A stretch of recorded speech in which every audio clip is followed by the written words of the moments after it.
नमस्कार दोस्तों, आज मैं फिर से आपके सामने एक वीडियो बना रही हूँ जिसमें मैं आपको संज्ञा एवं सर्वनाम के बारे में बताऊंगी। हिंदी व्याकरण के और भी मेरे बहुत सारे वीडियोस हैं, कृपया करके आप उन्हें देखें, लाइक करें एवं सब्सक्राइब भी करें मेरे चैनल को। जैसा कि हम जानते हैं कि हिंदी में शब्द समूहों को 8 भागों में बांटते हैं। जैसे हम इंग्लिश में पार्ट्स ऑफ स्पीच को 8 भागों में बांटते हैं, उसी तरह इसमें संज्ञा, सर्वनाम, विशेषण, क्रिया, क्रिया विशेषण, समुच्चय बोधक, संबंध बोधक एवं विस्मयादि बोधक, ये 8 होते हैं, जिसमें 4 को हम विकारी शब्द कहते हैं, 4 को अविकारी शब्द कहते हैं। संज्ञा, सर्वनाम, विशेषण एवं क्रिया को हम विकारी शब्द कहते हैं और बाकी के 4 को अविकारी या अव्यय कहते हैं। ये मैं आपको विस्तार पूर्वक अपने दूसरे वीडियोस में बताऊंगी। पहले आज आपको मैं संज्ञा एवं सर्वनाम की परिभाषा, भेद एवं सब कुछ आप लोगों को मैं बताऊंगी। सबसे पहले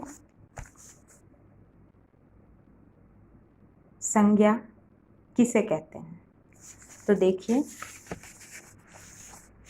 मैंने कोशिश की है कुछ नोट्स बनाने के लिए। किसी व्यक्ति, वस्तु, प्राणी, भाव एवं स्थान के नाम को संज्ञा कहते हैं। जैसे मोहन, गीता, किताब, लड़का, पशु, प्रेम, गांव, शहर इत्यादि। संज्ञा के भेद, संज्ञा के 3 भेद होते हैं, कहीं कहीं 5 भी मिलते हैं। तो आजकल नए व्याकरण में है कि 3 भेद होते हैं और जातिवाचक संज्ञा जो है उसको हम और 2 भेदों में बांटते हैं। तो 3 भेद हैं, व्यक्तिवाचक संज्ञा, जातिवाचक संज्ञा, भाववाचक संज्ञा। जातिवाचक संज्ञा को हम 2 भागों में बांटते हैं, द्रव्यवाचक संज्ञा और समूहवाचक संज्ञा। व्यक्तिवाचक संज्ञा को हम जानेंगे। व्यक्तिवाचक संज्ञा जो है, जो शब्द किसी विशेष एवं निश्चित व्यक्ति, स्थान या वस्तु का बोध कराते हैं, उन्हें व्यक्तिवाचक संज्ञा कहते हैं। जैसे महात्मा गांधी हमारे राष्ट्रपिता हैं, दिल्ली हमारे देश की राजधानी है, ताजमहल आगरा में स्थित है। मतलब किसी निश्चित व्यक्ति का, किसी निश्चित स्थान का या किसी निश्चित वस्तु का जो बोध कराते हैं उसे हम व्यक्तिवाचक संज्ञा कहते हैं।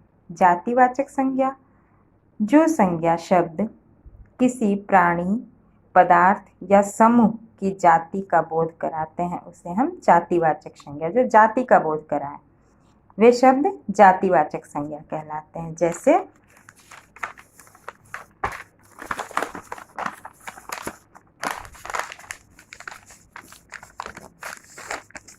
जैसे है लड़का रो रहा है, तो इसमें लड़का जो है वह जातिवाचक संज्ञा।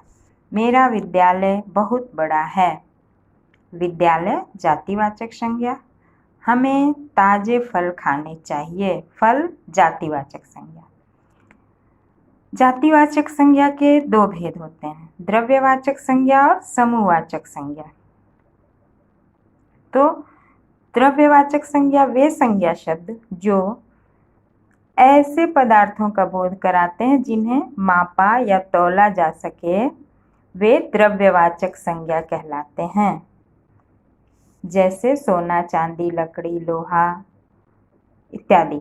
समूहवाचक, जहाँ समूह का बोध हो, वे संज्ञा शब्द जो किसी समुदाय या समूह का बोध कराते हैं उन्हें समूहवाचक संज्ञा कहते हैं। जैसे परिवार, कक्षा, सेना, दल, जनता इत्यादि।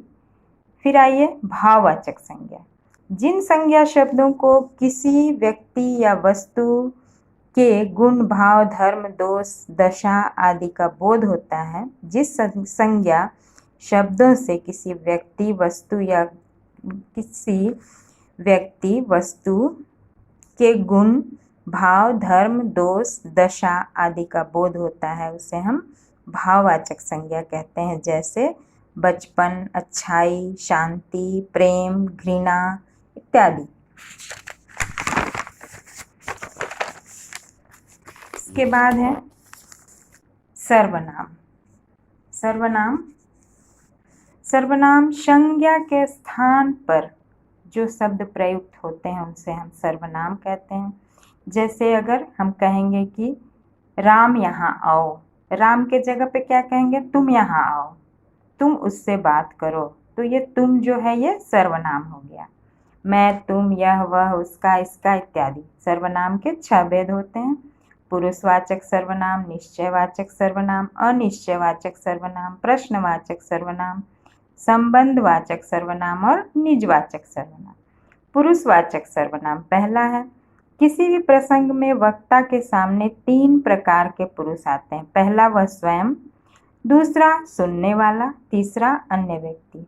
इन्हें हम उत्तम पुरुष, मध्यम पुरुष और अन्य पुरुष कहते हैं। इसे पुरुषवाचक सर्वनाम कहते हैं।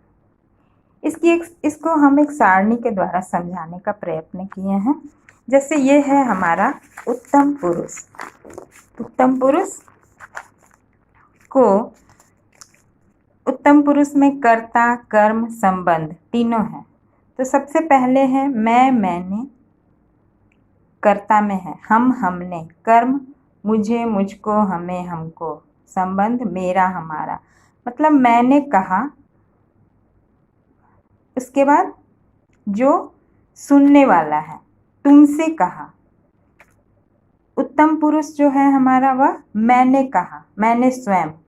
और मध्यम पुरुष में तुमसे कहा, तो जो सुनने वाला है तुमने, वह मध्यम पुरुष हो गया। और अन्य जो है वह, उसने, वे, उनको, उसके, उसका, ये क्या हो गया, अन्य पुरुष हो गया। ठीक है, वीडियो बहुत बड़ा हो जाएगा दोस्तों, इसलिए मैं इसे हो सके तो मैं इसे इस सारणी को किसी अन्य वीडियो में समझा दूंगी आप लोगों को।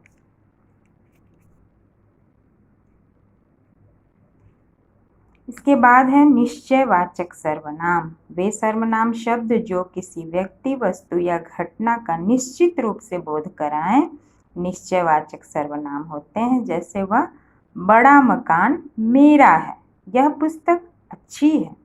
अनिश्चयवाचक सर्वनाम, ठीक निश्चयवाचक सर्वनाम के विपरीत।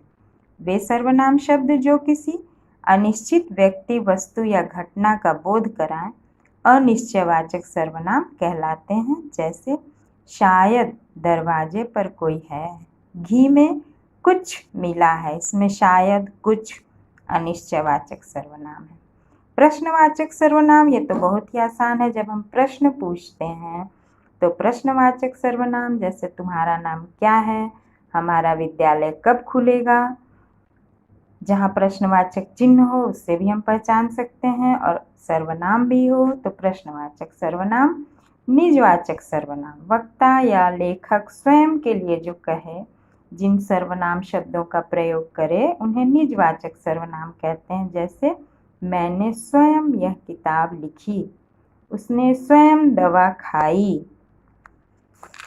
इसके बाद है आपका संबंधवाचक सर्वनाम। संबंधवाचक सर्वनाम अंतिम सर्वनाम है। जिस सर्वनाम से दो वस्तुओं अथवा व्यक्तियों का पारस्परिक संबंध प्रकट होता है उसे संबंधवाचक सर्वनाम कहते हैं। जैसे जो करेगा सो भरेगा, जैसी करनी वैसी भरनी। इसमें एक वाक्य अपने उपवाक्य पर निर्भर रहता है। ठीक है दोस्तों, आज इतना ही। इसके बाद मैं आप लोगों को अगले वीडियो में बताऊंगी। तो मेरे चैनल को लाइक एवं सब्सक्राइब जरूर करें। नमस्कार मेरे प्यारे प्यारे दोस्तों।